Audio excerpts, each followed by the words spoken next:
Bom dia, seja muito bem-vindo a mais um vídeo deste canal. Hoje falaremos sobre a sua mesa de som emocional. Olha só que loucura, né? Muito se fala sobre investimento financeiro na internet, mas pouco se fala sobre investimento emocional.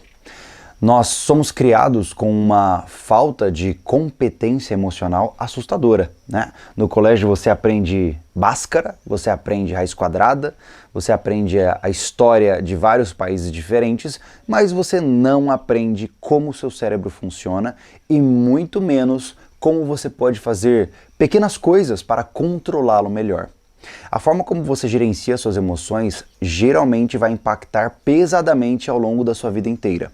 Pessoas que não conseguem conter as suas emoções têm a tendência a sofrer mais ao longo da vida. Sim, a vida ela já é um sofrimento garantido, né? Todos nós vamos passar por experiências muito desagradáveis durante a nossa vida. Contudo, existem formas diferentes de encarar esses momentos difíceis. Você pode, muitas vezes, passar momentos difíceis da sua vida em completo desespero, chorando e completo desequilíbrio, ou você pode passá-los também superando essa adversidade, né, passando pela dificuldade que ela oferece, mas de uma maneira mais tranquila, mais calma, mais pontual. E como é que a gente faz isso, né? Tem muita gente aí que talvez esteja pensando assim, pô, Júlio, eu não consigo controlar as minhas emoções. É muito difícil para mim. Eu viro um barril de pólvora, eu não consigo pensar claramente quando vem aquela sensação dentro de mim. E eu entendo essa situação. Mas por outro lado, não se compare de uma forma desleal com você mesmo. Ou seja, é muito difícil se você, por exemplo, pegar e entrar na academia no seu primeiro dia, certo? E você tá lá com uma barrinha sem peso nenhum, você olha para um cara que tá carregando um monte de pesos lá e você fala assim, pô, cara, olha lá, ó, por que eu não consigo carregar aquele tanto de peso? Então entenda que assim como uma manutenção de corpo, construção de músculos, por exemplo, o controle emocional, ele também é uma espécie de academia. Você também vai passar por fases e fases e fases de adaptação, treinamento e fortalecimento dos músculos de controle emocional. Então, se hoje você se sente como um barril de pólvora que não consegue controlar por que você explode de repente, entenda que isso é, antes de mais nada, o seu músculo de controle emocional, e eu estou inventando isso aqui, tá? Um músculo de controle emocional, ele está atrofiado, ele está com dificuldades de trabalhar. E como eu disse, e você não é muito culpado por isso, porque ninguém nunca te ensinou a falar sobre emoções, né?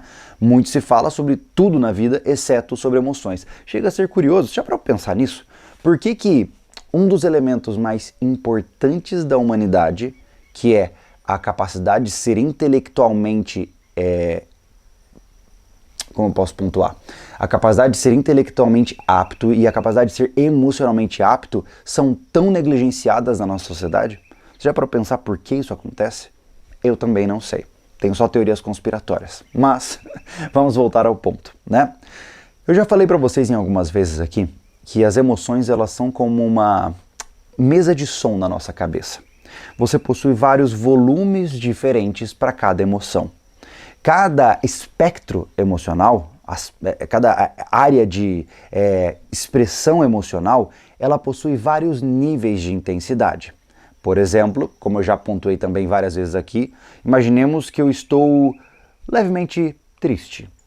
Daqui a pouco eu estou bastante triste. Em breve eu estou em uma crise existencialista. Em breve eu estou em desespero. Ou seja, eu posso ir intensificando um único sentimento de tristeza numa linha de amplitude cada vez maior e intensificando todos aqueles sintomas. Ou eu posso pegar, por exemplo, o meu canal da minha mesa de som sobre raiva e eu posso começar levemente irritado, provavelmente nervoso, quase agressivo e querendo matar todo mundo. Ou seja, você possui intensidades diferentes para cada emoção. E isso o primeiro passo para a gente começar a controlar essa mesa de som é entender que ela existe e reconhecer quais são esses volumes que estamos conversando. Porque tem muita gente por aí que sequer sabe que possui vários e vários e vários sentimentos diferentes. Muita gente acredita que só consegue ficar feliz, triste, com raiva e ansioso. Quando na verdade nós podemos apresentar uma amplitude emocional gigantesca. Então, reconhecer as diferenças entre esses sentimentos é o primeiro momento, é a primeira etapa da sua academia emocional. Uma vez que você entendeu sobre isso, uma vez que você entendeu como é composta a sua mesa de som e quais são os volumes, aí nós entramos no tema deste vídeo. Antes de começar, eu devo agradecer a Morgantes, uma joalheria em estilo clássico que hoje apoia o nosso canal. Se você tiver interesse em conhecer os produtos deles, fique à vontade, o link está na descrição, cupom de desconto está ali também. Deixa eu tomar um gole de café. Bom, dito isso, então agora que você reconheceu o seu equipamento, agora que você sabe que ele está à sua frente, você pode começar a manejar os volumes. Nós somos ensinados de que as emoções são como marés, né? Elas são incontroláveis e elas vêm e vão quando quer. Isso é uma mentira, eu diria. Sim, emoções são, em grande parte, difíceis de serem controladas. Muitas emoções extremamente presentes no nosso dia a dia, elas simplesmente aparecem e a gente só vai junto com elas, né?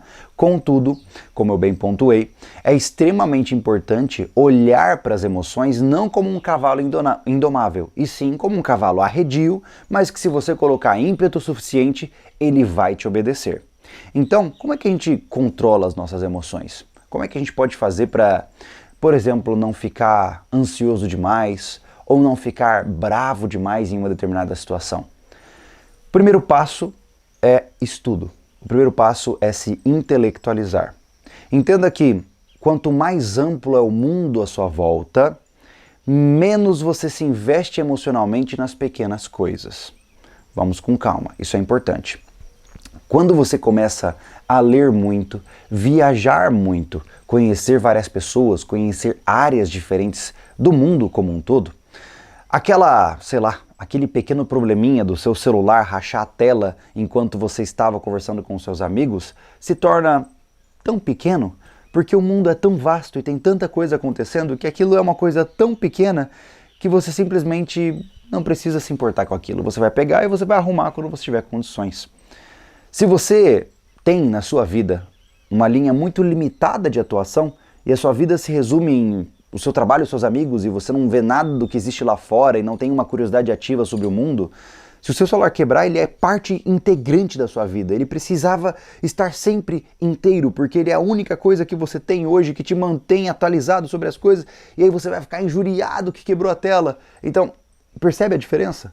Quando você começa a entender a amplitude do mundo à sua volta, você começa a se tornar mais consciente dos seus atos emocionais.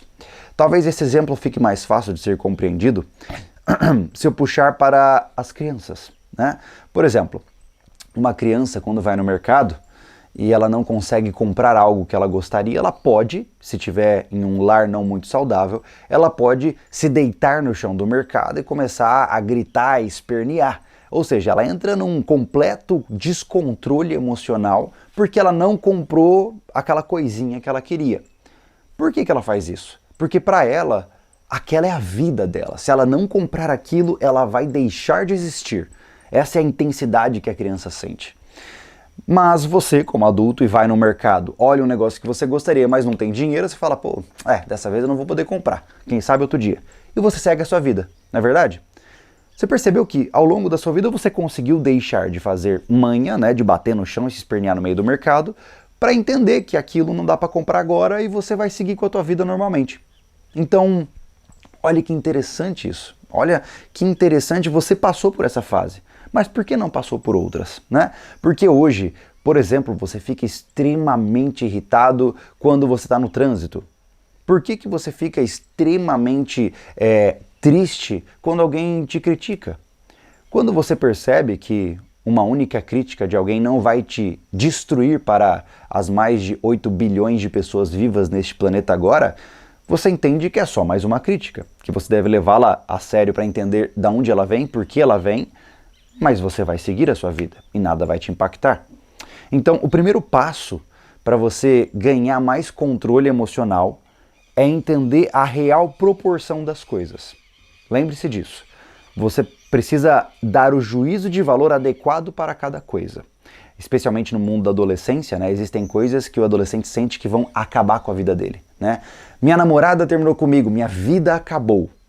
Ou seja, é um reducionismo muito grande, né? Ele só está vendo aquela única experiência como o que pode estragar todo o resto da existência dele ao longo da jornada da sua vida. Então, o primeiro passo é esse. Vamos ler bastante, conhecer novas culturas, viajar se for possível, né? Se a gente tiver, hoje em dia está tão difícil, né?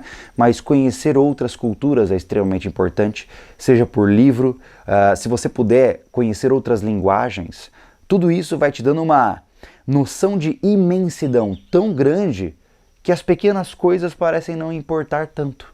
Você percebe que a gente se investe emocionalmente demais em coisas muito pequenas. Então o primeiro passo é esse. Ampliar a sua capacidade de observar as coisas e perceber que o mundo é muito e muito e muito vasto. Agora eu vou só tomar um café, eu vou dar uma pausa na nossa gravação porque o sol começou a sair bem aqui e nos últimos vídeos eu tenho visto que eu tô parecendo um vampiro do crepúsculo, né? Então peraí, deixa eu arrumar a nossa exposição, peraí. Pronto, acho que vai ficar um pouco melhor aí para vocês. Bom, vamos continuando então. Falamos um pouquinho sobre o primeiro passo para controlar nossas emoções ser a ampliação das nossas visões de mundo. O segundo passo é você começar a entender o quanto você está investindo nas coisas em tempo real. Por exemplo, imaginemos que a sua filha, ou seu filho, ou a sua namorada, seu namorado, seja lá quem for, está fazendo alguma coisa que te irrita, certo? Você sabe que aquilo te irrita e você está cada vez mais irritado com a situação. Nessa hora, é o momento que você precisa criar a consciência própria de entender o quanto o seu volume na sua mesa de som está subindo neste exato momento. Por quê? Porque se você cria essa consciência, você consegue segurar aquele botão para ele não continuar subindo. Como uma aplicação prática disso. Imaginemos que você está... Eu já fiz isso algumas vezes na minha vida, tá? Várias vezes, né? Tô conversando com um amigo ou com a minha esposa e eu percebo que a gente não está entrando ainda no que a gente deveria entrar e eu vejo que a gente está começando a discordar e eu sinto que ambos estão ficando um pouco exaltados e aí opa, peraí, isso aí tá ficando complicado. Então o que eu faço? Durante a conversa eu falo assim, olha, eu estou me sentindo um pouco nervoso e eu não gostaria de ser injusto com você. Eu não quero desrespeitar você. Então vamos fazer o seguinte, deixa eu me afastar um pouquinho, pensar com mais clareza sobre essas coisas e a gente volta a conversar daqui a pouco. Porque aí eu não me exalto, a gente não briga e fica tudo certo. Pode ser? E aí eu me retiro dessa conversa. A pessoa pode acabar ficando brava, mas eu prefiro que seja assim do que nós continuemos elevando os níveis da nossa mesa de som e comecemos uma briga. Então, percebe que quando você cria essa autoconsciência, você consegue evitar esse desastre. Se você e a sua namorada, por exemplo, estão em um impasse e você sente que as emoções estão tomando conta da lógica, para tudo. Entenda que no momento que você começa a permitir que as emoções falem mais alto do que a sua lógica, provavelmente não vai dar certo. Eu não estou advogando aqui que você seja um robô. Não é isso. Eu acredito que grande parte das decisões lógicas devem vir acompanhadas por uma estruturação emocional, mas elas não devem ter como prioridade as emoções. Então, numa discussão desagradável, a minha recomendação é a seguinte, comece a conversar. Se você sentir que você está começando a ficar nervoso, pare a discussão e se afaste. Retire-se. Existem inúmeros conflitos onde pessoas falaram o que não deveria ser dito, que poderiam ter sido evitados se o cara tivesse esse alarme just in time, essa capacidade de olhar para a mesa de som dele e perceber que os volumes vão estourar muito em breve. Então, como é que a gente faz isso? Cara, a gente faz isso com a prática, né? Hoje, como eu já pontuei algumas vezes nesse vídeo, eu percebo que nós não somos ensinados a pensar sobre o que nós pensamos. Você já, em algum momento da sua vida, parou para pensar por que você se irrita tanto com alguma coisa? Por que você gosta tanto de outra? São poucas pessoas que fizeram isso, né? Então, essa é a próxima etapa, é você começar a se perguntar por que você se irritou com aquilo? Por que você se incomodou? Por exemplo, no vídeo passado que eu fiz aqui, foi um vídeo sobre temas muito polêmicos, então naturalmente haveria muita polêmica nos comentários também. E alguns comentários foram bastante agressivos, pessoas que basicamente quiseram me difamar e me refutar os meus argumentos com base em completa toxicidade, né? E quando eu olho esses comentários, eu fico me perguntando, nossa, por que essa pessoa ficou tão brava assim? Né? Eu não olho para aquela ofensa e fico me sentindo mal, eu fico curioso para entender por que aquela pessoa se moveu tanto, ficou tão irritada por conta de uma coisa que eu falei e que nem necessariamente era direcionada para ela.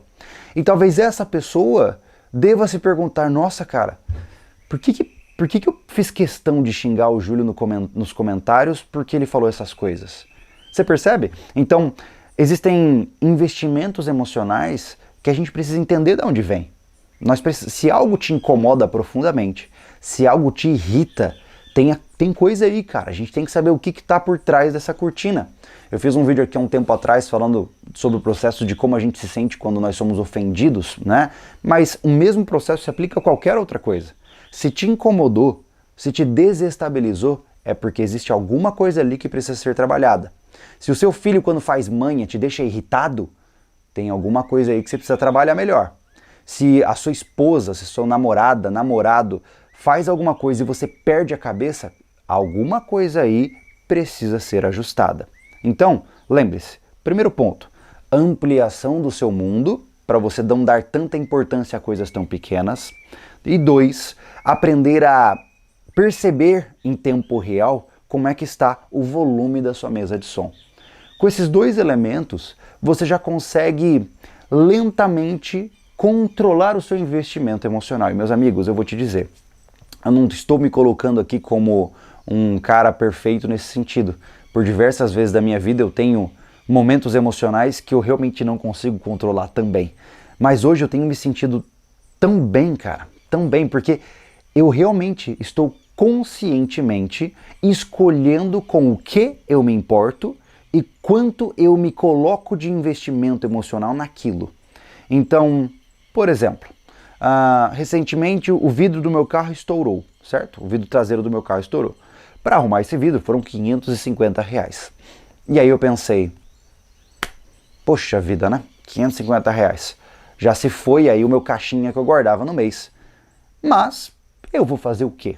É um vidro de carro. Ao menos todos estão bem, a minha família está bem e eu tenho condições de arrumar. Então, vamos arrumar. Faz parte do jogo. Fiquei levemente chateado, permiti ali que esse volume subisse, né? Ou seja, eu coloquei um volume 1, levemente chateado, mas no grande panorama das coisas, vida que segue. Ou seja, não tem por que se estressar. Por diversas vezes o pessoal aqui do SV tira sarro de mim falando que eu não me importo com nada, né? Mas é porque eu tenho que ser muito seletivo com o que eu me importo. Porque a minha saúde emocional hoje mantém essa minha capacidade mental de conversar com vocês, de criar roteiros de vídeo, de trazer segurança para minha família. Então eu preciso estar sempre muito balanceado emocionalmente para que eu não mate o meu meio de trabalho. Eu trabalho com criatividade e com oratória. Se eu estiver completamente desregulado emocionalmente, eu não consigo trabalhar. Então, por conta dessas necessidades, eu fui tentando encontrar formas de selecionar de maneira muito clara com o que eu me importo e com o que eu não me importo. Hoje existem linhas como, por exemplo, o estoicismo, que são muito interessantes para quem quiser conhecer. Recomendo que você conheça se você quiser também. E que te dão essa capacidade de você selecionar com mais clareza as coisas. Tem uma única frase que me ajuda muito, né? Que ela basicamente é o seguinte, eu acho que foi Gandhi que falou, não lembro. Se eu posso mudar, se algo acontece e eu posso mudar o resultado daquela coisa, eu mudo o resultado daquela coisa. Se algo acontece e eu não posso mudar o resultado daquela coisa, eu sigo a vida. Ou seja, eu só vou me preocupar com aquilo que eu posso mudar. O que eu não posso mudar, eu aprendo a viver com aquela situação. E isso particularmente estruturou a minha vida de uma forma muito simples, né? Então eu não sofro pelo que não pode ser mudado. E mais do que isso, o que pode ser mudado eu também penso com muita calma para não gastar energia demais. Tá?